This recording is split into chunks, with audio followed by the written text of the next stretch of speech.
Let's bring in the head coach of America's team on an awesome Cowboys Monday. 44-21, they beat down the Rams in Arlington. Coach, did you know that Sean Lee had that type of giddy-up and elusiveness left in the body?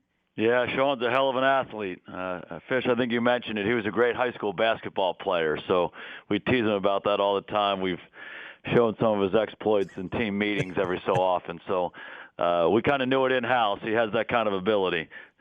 The other thing that went along with it, and Dak Prescott, Jason said this after the game, that was as excited as I've ever been for a teammate making a play. And part of that, tell me if you agree, Sean Lee pours so much into what he does. The injuries have knocked it back somewhat. So when his teammates get to look over there and see that old character get to do something special, that makes everybody feel all the more special. Yeah, Sean's a hell of a player. He's been a great player in this league for a long time, and you said it, so much of it has to do with, his investment into it each and every day. I mean, he loves football. He's passionate about it. He prepares as well as anybody I've ever been around, and everybody feels that. Everybody loves Sean Lee as a guy. They love him as a player, and to see him go out there and step up and make so many plays in the game, and really the signature play, taking the ball away before the half, was huge. So obviously everybody was really, really excited for him. Coach, in the post game, we got a clip of you saying, way to recapture our DNA. With that incredible performance all-around game, what did you mean by that? What type of DNA did you guys want to recapture out there yesterday? I don't want to get too much into what we talk about the team privately, but it was certainly the kind of game that we want to play. I thought our guys did a great job just playing the game the right way. Had a great week of practice, and certainly was a good performance in all three phases for us. We'll learn from it. We'll move on. We got a great challenge this week. Red Ball, when you give the Saturday night speech, and again, I know that's very much in-house, but the players still on Sunday night were still electrified by some of the things you said, whether it was the one-day season or recapture team DNA or telling your old baseball stories. How much influence can a coach have on a team by plugging into them emotionally that way? Well, I think it's an important part of our job as coaches is to try to get our players ready to play, and you try to get them ready to play physically, mentally, and emotionally. That's a big part of our jobs, and we have great guys on our team. We have guys who love to play football, want to be part of a team, willing to work at it, and they motivate us. They inspire us each and every day. So it's a collaborative effort. Guys did a great job in our preparation last week and played a good ball game. And again, we'll learn from it, move on. We got a great challenge this week. Did you give him a Yankees story or did you give him a Cleveland Indians story? What do you mean, a baseball story? Yeah. No, something a little bit more local than that. All right, we'll keep fishing. 22 yards allowed on the ground, Coach, and the tackling was a problem the week before against Chicago. Why did you guys play so well with your run defense? We remember what the Rams did last year in the playoff game. What really stood out about your run D? Well, it's probably been the best thing we've done defensively here the last few years. We're a very good run defense, and we've had some games where we haven't played well enough. We haven't played well enough against the run lately. We certainly didn't play well enough against the run last year in the playoff game against the Rams. So it's always a point of emphasis for us to try to stop the run, try to make the opposing offense one-dimensional. And again, I just thought we did a good job, getting back to playing the way we play. Fundamentally sound, disciplined, physical, sprint to the ball, tackle. That's what this defense is all about. And our guys did an outstanding job in the game. It was priority one against this team we were playing. We had to get lined up against their tempo. We had to stop the run, and our guys did an excellent job of that, again, in our preparation all week long and throughout the game. Red Ball, considering that the Rams did what they did against you running the football in that playoff game, how much of the change was schematic and how much of it was, hey, let's just crank up our want to here? Oh, it's always a combination. We have to look at ourselves first as coaches and what positions we're putting our players in. That's what we do first. And we always talk about what we can do to help them with scheme. But at the end of the day, it's about guys getting in their stances, getting their hand on the ground, getting their cleats in the ground, coming off the ball and getting after the guy across from them. And again, being sound fundamentally, being disciplined, being in your gaps, setting edges, and being physical, sprinting to the ball and tackling. That's what run defense is about. And we pride ourselves on being a good run defense, and we're able to recapture that yesterday. A semi-healthy Antoine Woods helps a little bit too, doesn't it? No question. He's a good football player, and he's been very active in there ever since we've gotten him. He's a really good run defender. He's disciplined, but he also was able to make some plays for us in there. And I think the guys up front all feed off each other. Jason Garrett here on Sean and RJ Fish in for Choppy on a victorious Cowboys Monday.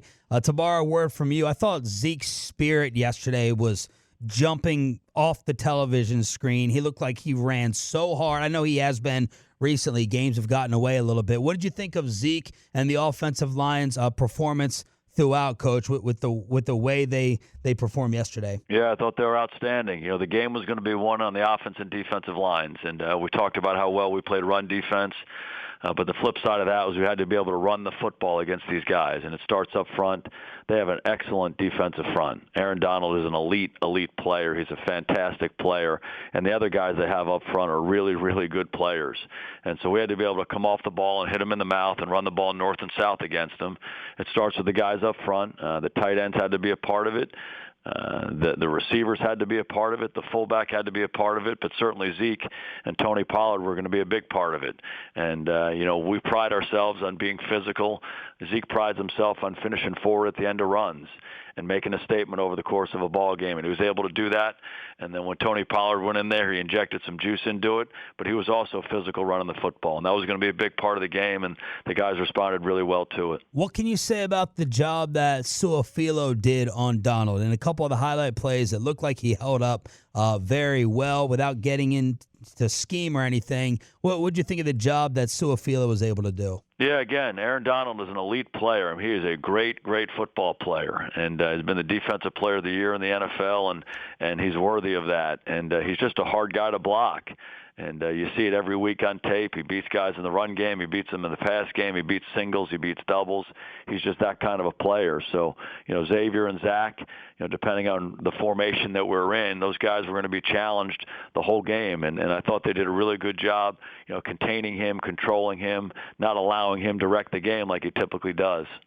Jason Garrett here on The Fan. What did you think of the Kai Forbath debut? Had a couple kicks out of bounds, but 3 for 3 with the field goals, 5 for 5 with the extra points. The 40 to 49-yard range had been a problem for you guys throughout this year. What did you think of Kai's debut? Yeah, Kai did a really good job. I thought you described it well. I mean, he was really solid on his field goals, solid on his PATs. Thought he did a good job on a couple of his kickoffs. A couple of them got away from him.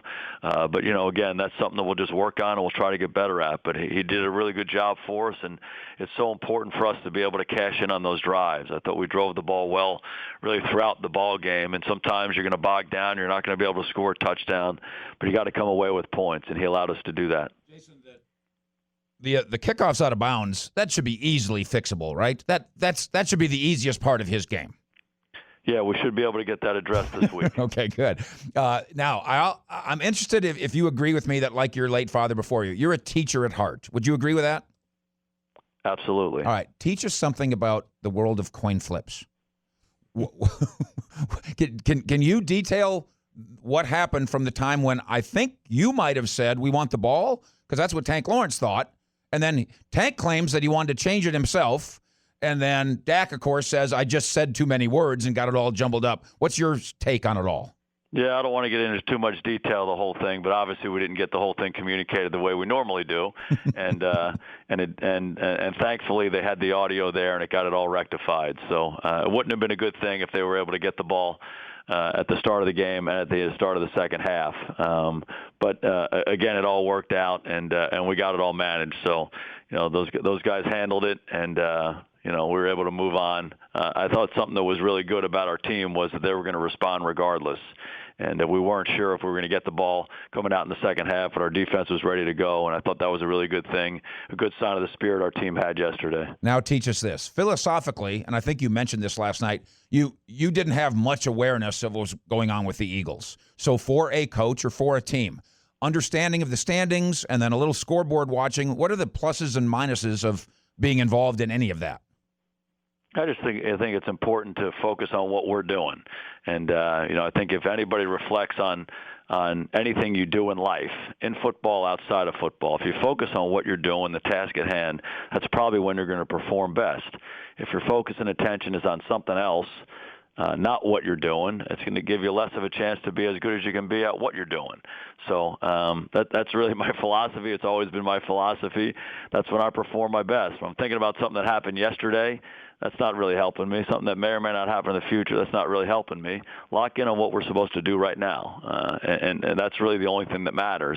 We have no control over what any other teams are doing, what any other games are going on. That has nothing to do with us. What has something to do with us is our preparation to play our best football yesterday.